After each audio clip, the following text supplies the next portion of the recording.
మీరు video on చేయండి madam. Video ఇప్పుడు ఆన్ చేస్తే లేదు. అనసూయమ్మ గారు వెళ్ళిపోయారు. అయ్యో! వస్తారేమో. ఆఫ్ చేయండి లేకపోతే. ఓకే. వచ్చి వచ్చారు, వచ్చారు. కానీ నాకు నాకు కో హోస్ట్ ఇవ్వండి. ఏమో తెలియదు. నాకు ఇది తెలియట్లేదు. అదే చెప్తున్నాను కదా! మీరు కానివ్వండి. నేను రికార్డ్ చేస్తున్నాను కదా! రికార్డ్ ఆ, చేసి మెడిటేషన్ ఎవ్రీవేర్‌లోనే పెడతాను నేను. ఓకేనా? అదే గో అది హెడ్. అది ఓకే, సరే సరే కానీ ఓకే. బుద్ధ భగవానుని ప్రజ్ఞానం, ప్రజ్ఞా పారమితలు. గౌతమ బుద్ధుడి ధర్మ మార్గంలో అత్యంత కీలకమైన ప్రబోధం ప్రజ్ఞా పారమితులు. ఇవి దశ పారమితలు అని బుద్ధుని గ్రంథాలలో మనకు కనిపిస్తుంది. పారమి అంటే కొలత అని అర్థం. మిత అంటే ఆ కొలమానం. మన మనం దూరాన్ని కొలవాలి అంటే మీటర్లు, కిలోమీటర్లు, మైళ్ళు అని కొలుస్తాము. అలాగే నీటిని కొలవాలి అంటే లీటర్లు, గ్యాస్లతో కొలుస్తాము. బరువును కిలోలు, టన్నులతో తూకం వేసి కొలుస్తాం. ఉష్ణోగ్రతల్ని సెంటీగ్రేడ్, ఫారెన్హీట్ డిగ్రీలలో కొలుస్తాము. ఒక్కో కొలతకి ఒక్కొక్క కొలమానం ఉంది. మరి మనిషిని కొలవాలి అంటే ఎలా? తెల్లగా ఉన్నాడా, నల్లగా ఉన్నాడా, లావుగా ఉన్నాడా, ఇలా అందచందాల్ని, ఆహార్యాల్ని కొలిచే కొలతలు ఉండవచ్చు. నిజానికి మానవుడు అంటే పొడుగు, లావు, సన్నమా, ఎరుపు, నలుపు కాదు. మానవుడు అంటే శీలం, సంస్కారం, నడక, నడత, మంచి, మానవీయత. ఇవే మానవుడిని కొలిచే పారమితలు. అవే బుద్ధుడు చెప్పిన 10 పారమితలు అథవా అడుగుల 10 అడుగులు. అవి ఏమిటి అంటే 1 దానము, 2 శీలము, 3 నిష్కామము, 4 ప్రజ్ఞ, 5 వీరత్వం, 6 ఓర్పు లేదా సహనం, 7 సత్యం, 8 దృఢచిత్తం, 9 మైత్రి, 10 ఉపేక్ష. పారావార అన్న పదం నుండే పారమి లేదా పారమిత అన్న పదాలు వచ్చాయి. పౌర, ఆవార, పారావార, పార మరి అవార. ఆవార అంటే ఆవలి ఒడ్డు. పార ఈ తీరం ఇవతల. అవతల అనే రెండు అంతాల మధ్య ఉండే కొలత. రెండు ఒడ్డుకి మధ్య ఉండే కొలత అంటే అవతలి ఒడ్డు, అవతలి ఒడ్డుకి అన్నది అసలైన అర్థం. అంటే మనము ఈ మనం ఆధ్యాత్మిక సాధనలు ఇవన్నీ కూడా మన ఆవలి ఒడ్డుకి చేరుకోవడానికి అంటాం కదా. సో అది ఇండొచ్చిన అర్థమవుతుంది. బుద్ధుని ప్రకారం ఇవతలి ఒడ్డు దుఃఖం, అవతలి ఒడ్డు దుఃఖరాహిత్యం. అంటే దుఃఖం నుండి దుఃఖరాహిత్యానికి తీసుకువెళ్ళే పరిపూర్ణతలే పారమితలు. ఈ 10 లక్షణాలలో ఏ మానవుడు ఏ లక్షణాన్ని, ఏ మితిని ఎంత కలిగి ఉన్నాడో బేరీజు వేయడమే 10 పారమితల ఉద్దేశ్యం. మానవుడు అంటే అందరూ మానవ అని పిలుస్తారు. అంటే మనువు సంతానం అని అర్థం.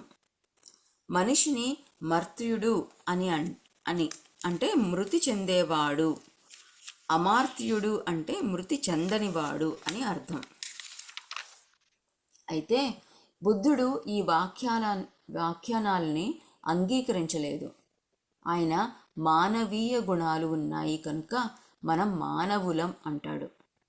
మానవీయ గుణాలు అంటే దానం, దయ, శీలం, సహనం లాంటి గుణాలే మానవీయ గుణాలు. ఈ ప్రపంచంలో ఎన్నెన్నో జీవజాతులు ఉన్నాయి.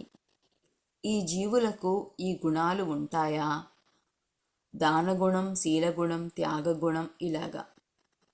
ఇవి అన్నీ చూశాడు గౌతమ బుద్ధుడు.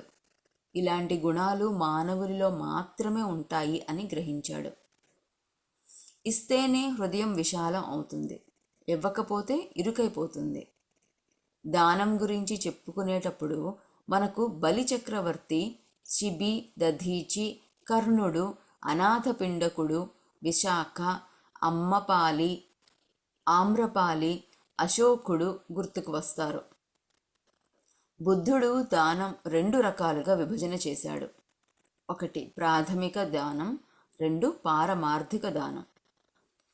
ప్రాథమిక దానం వస్తువుల్ని దానం చేయడం, డబ్బులు దానం చేయడం. పారమార్థిక దానం అంటే శరీర అవయవాలను దానం చేయడం, ప్రాణదానం లాంటిది. గృహస్థులు ప్రాథమిక దానాలు చేస్తూ ఉంటారు. మానవీయులు పారమార్థిక దానాలు చేస్తూ ఉంటారు. బుద్ధుడి ప్రకారం దానం నీ సహజ గుణం కావాలి. ఇవ్వడం అన్నది నీ సహజ గుణం కావాలి. అప్పుడప్పుడు మాత్రమే నీకు దాన గుణం అబ్బినట్లు, అంతేకాని కీర్తి ప్రతిష్టల కోసం దానం చేయకూడదు. అర్హతను చూసి దానం చేయకూడదు. దానగుణం సహజ లక్షణం అయినప్పుడు ఆ దాత ఎవరికైనా దానం చేస్తాడు. అలాంటి దాతను భూమిలాంటి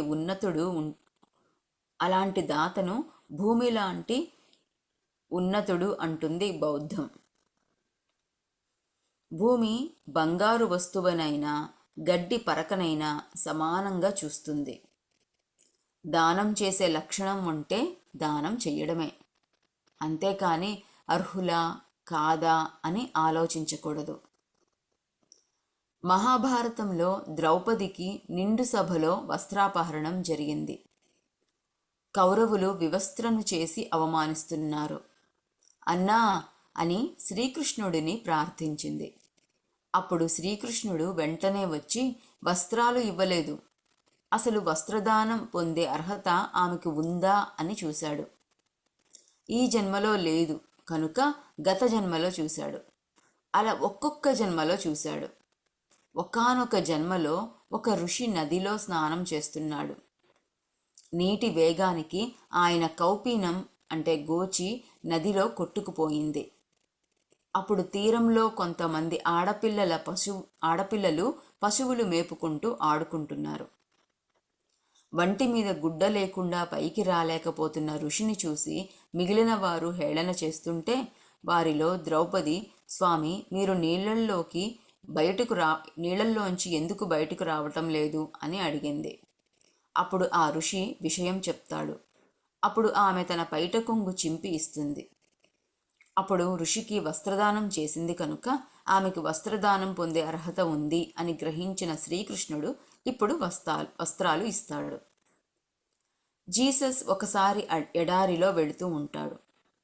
ఆ రోజులలో బానిస వ్యవస్థ బలంగా ఉండేది. లూథర్ అనే వ్యక్తిని బానిసగా తీసుకొని వెళ్తున్నారు. చేతులకు కాళ్లకు సంకెళ్ళు వేశారు. ఆ ఎడారిలో చిత్రహింసలు పెడుతూ ఉంటారు. లూథర్కు దాహం వేస్తుంది. దాహం దాహం అని అరుస్తాడు. ఎవ్వరూ నీళ్లు పొయ్యరు. ఆ దారిలో వస్తున్న జీసస్ లూథర్ని చూసి నీళ్లు పోస్తాడు. లూథర్ నీళ్లు త్రాగుతాడు. కాలం గడుస్తూ ఉంది. జీసస్కు సిలువ శిక్ష వేశారు.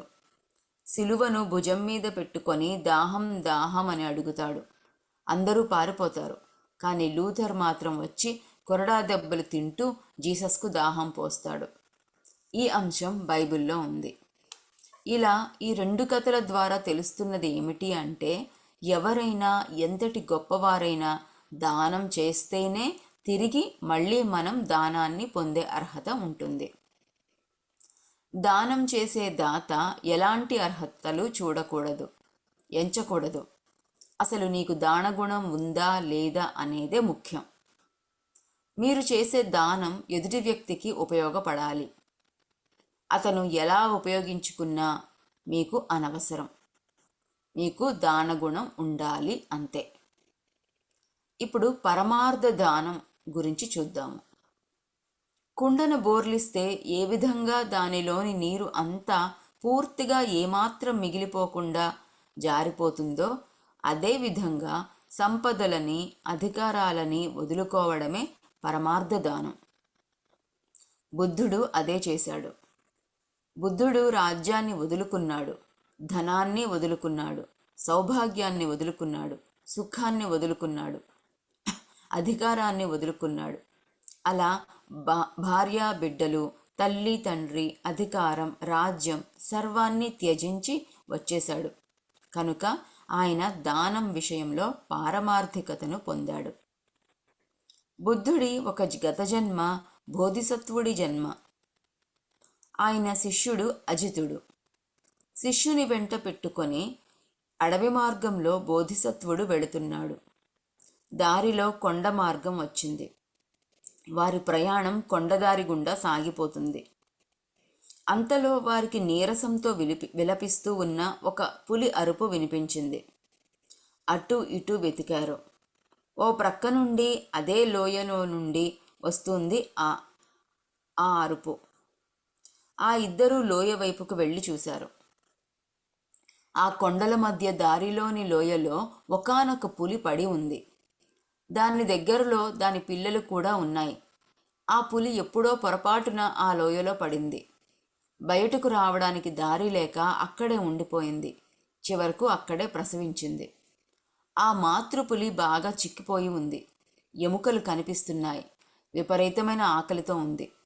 జన్మనిచ్చిన పసిపిల్లలు పాలు త్రాగడానికి దగ్గరకు వస్తూ ఉంటే గాండ్రించి భయపెడుతోంది. అయినా ఒక పిల్ల తల్లి దగ్గరకు వచ్చింది. ఆకలి ముందు మాతృత్వం ఓడిపోయింది. ఆ పిల్లను పట్టి కొరికి చంపబోయింది తల్లి పులి. ఆ సంఘటన చూసి బోధిసత్వుని మనస్సు చలించిపోయింది. మాతృత్వాన్నే మరిచిపోయింది అంటే దాని ఆకలి బాధ ఎంత తీవ్రంగా ఉందో అర్థమైంది. ఆయన మనస్సు పులకించి శిష్యునితో, అజిత, నువ్వు వెంటనే వెళ్ళి నీకు ఏ ఆహార పదార్థం దొరికినా తీసుకొనిరా అని పంపారు. అలాగే అంటూ వడివడిగా వెళ్ళిపోయాడు అజితుడు.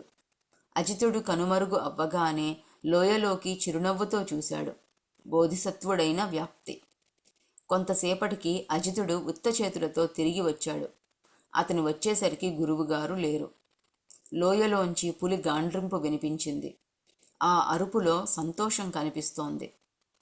పులికి ఆహారం అయిన గురువుగారి కళేబరాన్ని చూసి రోదిస్తూ, హే భగవాన్, పసికూనల ప్రాణాలను కాపాడటానికి మీ మాంసాన్నే పులికి ఆహారంగా అర్పించారు. మీరు లోకోత్తర త్యాగమూర్తిగా వర్ధిల్లుతారు అని కీర్తించాడు. మూల గ్రంథం దశ పారమితలు. రచన బుర్రా గోవర్ధన్. సేకరణ డి శివప్రసాద్. ధ్యాన జగత్, జూన్ 2022. ఎంత అద్భుతంగా ఉంది కదా. బోధిసత్వుని గురించి నేను విన్నాను, కానీ ఆయన ఎలా అంతమైంది ఆయన స్టోరీ అనేది మాత్రం ఇప్పుడు తెలుసుకున్నాను. చాలా బాగుందండి. So beautiful stories you picked up. Yeah. చాలా గొప్ప విషయాలు తీసుకొచ్చారు. Thanks for you. యా. ఒకటి మొదటేమో మహాభారతం చెప్పారు. అంటే కృష్ణుడు ఇవ్వాలి అంటే ముందు వాళ్ళకి అర్హత ఉందా లేదా అనేది, ఇచ్చి ఉన్నాడా ముందే అనేసి చూశారు. జీసస్ అంటే ఇచ్చేవాళ్ళు, అక్కడ కృష్ణ భగవానుడు ఇచ్చేవాడు, ఆయన చూశాడు. ఇక్కడ జీసస్ తీసుకునేవాళ్ళు. జీసస్ కూడా భగవానుడు, ఆయన ఎంతో గొప్ప సాధకుడు, ఆయన తీసుకునే స్థితిలో ఉన్నాడు. అప్పుడైనా సరే ఆయనకి అర్హత పొంది ముందు ఇచ్చి ఉన్నాడు కాబట్టి. సో మనకి ముందు చెప్పిన దాంట్లో అర్హత రావాలి అంటే ముందు మనం ఇచ్చి ఉండాలి. కాబట్టి దానం ప్రతి ఒక్కరూ చేసి తీరాలి. ఎంత గొప్ప విషయం ఇది అసలు.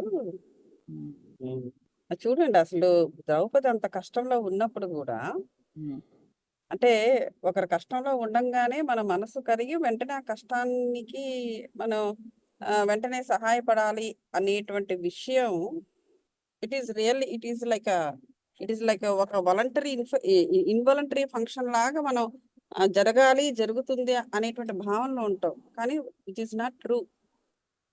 బట్టి చూస్తే దేవుడు కూడా నేను సహాయం చెయ్యగలిగే అర్హత ఆవిడకి ఉందా లేదా అని చూసాడు అక్కడ. ఆవిడ అంత కష్టంలో ఉంది అట్ దట్ మూమెంట్.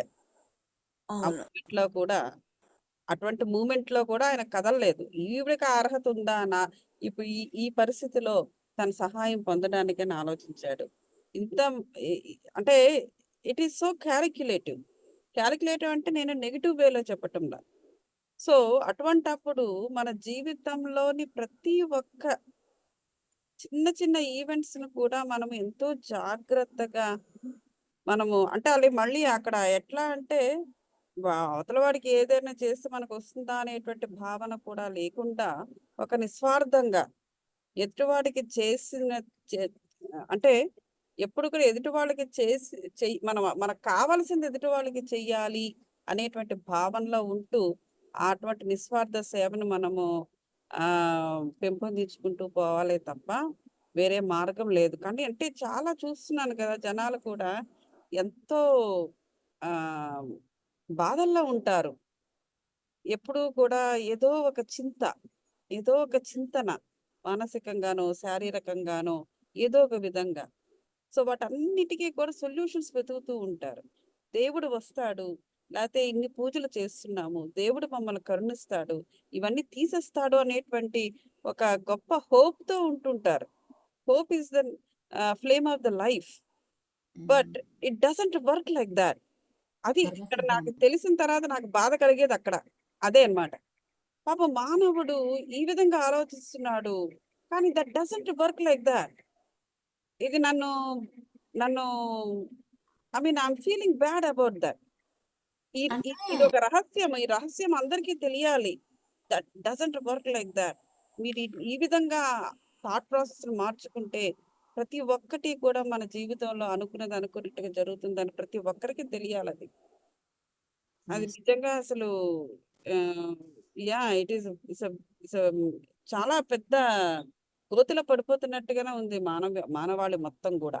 ఆ థాట్ ప్రాసెస్ సరిగ్గా లేకపోవడం వల్ల. ఉమ్. నేను ఈ దానము అంటే ఈ అర్హత దానము ఇప్పుడు ఇది చదివాం కదా. సో మీరు కూడా అదే టాపిక్ చెప్పారు. దాని గురించి నాకు రెండు ఎక్స్పీరియన్సెస్ ఉన్నాయి, నేను చెప్తాను. చెప్పండి. ఓకేనండి. చెప్పండి ప్లీజ్. ఆ, సో ఒక్కటేంటంటే నేను ఈ ధ్యానానికి రాకముందు పూజలు అవి బాగా చేసేదాన్ని. ఒకానొక సమయంలో నాకు కనకధార స్తోత్రము దాని యొక్క వివరణ, అది ఎందుకు జరిగింది, ఎప్పుడు వచ్చింది, ఇవన్నీ తెలిసిందనమాట. ఇప్పుడు మనకి పుస్తకంలో అన్నీ ఇవ్వలేరు కాబట్టి ఎగ్జాంపుల్ అది కూడా దాంట్లోకి వర్తిస్తుంది అనుకుంటున్నాను. ఎందుకంటే దాంట్లో కూడా ఆది శంకరాచార్యులు ఆ ఆ పేద బ్రాహ్మణు యువ ఐ మీన్ ఆ స్త్రీ లేడీ. గృహస్థురాలు ఏమీ ఇవ్వలేదు ఎందుకు అనేసి అన్నప్పుడు లక్ష్మీదేవి అంటుంది ఆమె ఎప్పుడు ఏ జన్మలోనూ ఏది ఇవ్వలేదు, ఆమెకి తీసుకునే అర్హత లేదు అని అంటున్నప్పుడు, ఇప్పుడు రైట్ నౌ ఇప్పుడు నాకు ఆమె ఒక ఉసిరికాయ ఇచ్చింది కదా, అందుకని ఆమెది అన్నీ ఇంకా ఆమెకు అన్నీ ఇచ్చేసినట్టే, తన దగ్గర ఏదైతే ఉందో అది ఒక్కటే అది ఉసిరికాయ, అది కూడా తనకి నాకు ఇచ్చేసింది. సో ఇంకా ఇవ్వు ఇవ్వు నువ్వు అని ఆది శంకరాచార్యులు ప్రార్థించారు. అవును. సో అది ఆ స్టోరీ కూడా దీనికే వర్తిస్తుంది కదా. మళ్ళీ ఎగ్జాక్ట్లీ. యా. అది నేను వినిన తర్వాత ఆ, నేను అదే టైంకి నా పరిస్థితి ఎలా ఉండింది అంటే అమెరికాలో ఉన్నాను, చాలా సంవత్సరాల నుంచి అమెరికాలో ఉన్నాము. డబ్బుకి కొదువ లేదు, అంతా బాగుంది, జీవితం మామూలుగా వెళ్ళిపోతూ ఉంది, ఉద్యోగము పిల్లలు అంతా నార్మల్గా జరిగిపోతూ ఉంది. అంతేనా, ఇంకేం లేదా, ఆ, ఇంత ఆ, అమెరికాలో ఉండి సంపాదిస్తూ కూడా నేను ఎవ్వరికి ఏం పెట్టడం లేదే అనే భావన కలిగి, కానీ నేను మా హస్బెండ్ని అడగడానికి నాకు అధైర్యమో మొహమాటమో సంథింగ్ అది లేకుండా, నేను జాబ్ చేయను కాబట్టి ఎవరికైనా ఇవ్వాలి, ఎలా ఇవ్వాలి, నా దగ్గర లేదు కదా అనుకొని కనకధార స్తోత్రం చేశాను అనమాట. చాలా మనస్ఫూర్తిగా ఇష్టంగా ప్రేమతో లక్ష్మీదేవిని ఆమెనే చూస్తూ అడిగాను అనమాట. నాకు డబ్బు ఇవ్వు, నేను అందరికీ ఇవ్వాలి, నాకు అందరికి ఇవ్వడానికి డబ్బు ఇవ్వు అనేసి అడిగినప్పుడు విత్ ఇన్ మేబీ నాకు తెలిసి ఒక 10-15 రోజులు కూడా అవ్వలేదు అనుకుంటా, వారం రోజులు అయి ఉంటుందేమో, ప్రతిరోజు అలా ప్రార్థించేదాన్ని. నాకు ఆ, ఒకలాంటి వర్క్ ఫ్రమ్ హోమ్ చేసే జాబ్ లాంటిది వచ్చింది. It's not a job actually. అది సమ్ మెయిల్స్ మనకి ఇంటికి పోస్ట్ వస్తుంది కదా, ఆ పోస్ట్కి సంబంధించి నేను ఏదో చెయ్యాలన్నమాట. నాకు ఇప్పుడు అదేంటో కూడా గుర్తు రావట్లేదు. అది ఆల్ ఆఫ్ అ సడన్ మా మెయిల్ బాక్స్లో వచ్చి ఆ లెటర్ వచ్చి, ఆ లెటర్ నేను చదివినందుకు నాకు ఒక $5 దాంట్లో పెట్టి పంపించారు. నాకు ఎంత సింపుల్ పని అన్నమాట. ఏం లేదు, ఎవ్రీడే నాకు మెయిల్ వస్తుంది, ఆ మెయిల్ తీసుకొని ఏదో ఆన్లైన్లో ఏదో వర్క్ చేయాలి. అదొక 5 మినిట్స్ వర్క్ అనమాట. నాకు ఎవ్రీ మంత్ ఒక $10 ఎంతో అట్లా వచ్చేదనమాట. అసలు అసలు అంటూ కిక్ స్టార్ట్ అనమాట. నేను అసలు అప్పటిదాకా నాకు నాకు ఎందుకో ఉద్యోగ అర్హత లేదు అన్న భావన ఎందుకో ఉండేది. అట్లాంటిది కాస్త అది ఆ మెయిల్లో అలాగే డబ్బులు వచ్చాయన్నమాట. అవి నేను డొనేషన్స్కి అది వాడాను. సో సూపర్ అండి, సూపర్. Yeah, thank you. అదొక ఎక్స్పీరియన్స్ అయితే. ఇంకొకటి చాలా అమేజింగ్. నాకు ఒకటి 2000 సంవత్సరంలో హైదరాబాద్లో ఒక ప్లాట్ కొన్నామన్నమాట.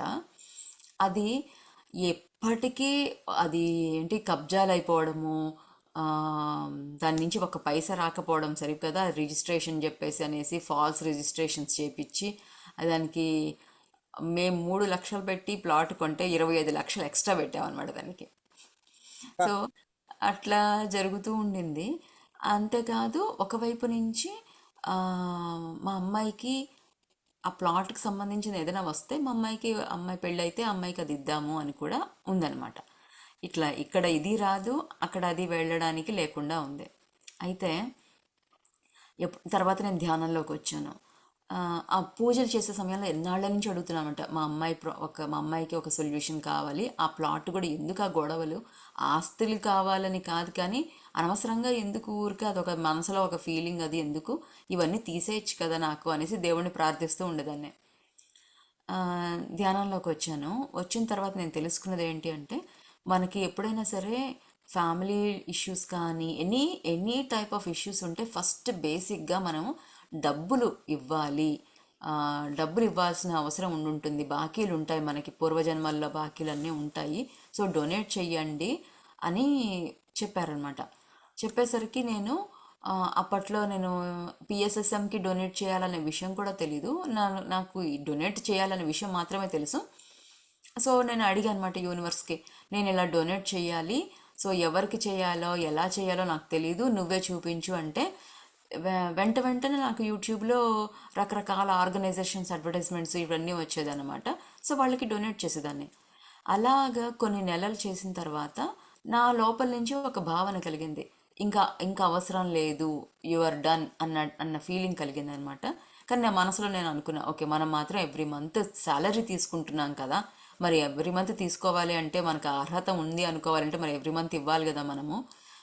అందరూ సమాజం నుంచి వచ్చే డబ్బుతోనే కదా మనం శాలరీ తీసుకుంటున్నాము, కాబట్టి మళ్ళీ మనం తిరిగి ఇవ్వాలి అని ఒక ఒక భావన, నమ్మకం, అదే ఒక సంకల్పం లాగా వచ్చింది. సో అప్పటి నుంచి ఇంకా పిఎస్ఎస్ఎంకి అలాగా ఇంకా ఆటోమేటిక్గా మనకు అవకాశాలు రావడం మొదలయ్యి అలా ఇస్తూ ఉన్నాను. ఇమీడియట్గా విత్ ఇన్ 1 ఇయర్ అయింది అనుకుంటాను. ఆ ప్లాట్ అప్పటిదాకా అసలు కన్స్ట్రక్షన్ కూడా మొదలవ్వదు, అంతా గొడవలు ఉండేది. కాస్త ఏది 25 సంవత్సరాలు, 2000 నుంచి మొదలయ్యి 2023 వరకు ఒక్కసారి కూడా ఏ పని పూర్తి కాంది. కాస్త ఆ, రి- ఇల్లు పూర్తయిపోయింది, రిజిస్ట్రేషన్ అయిపోయింది.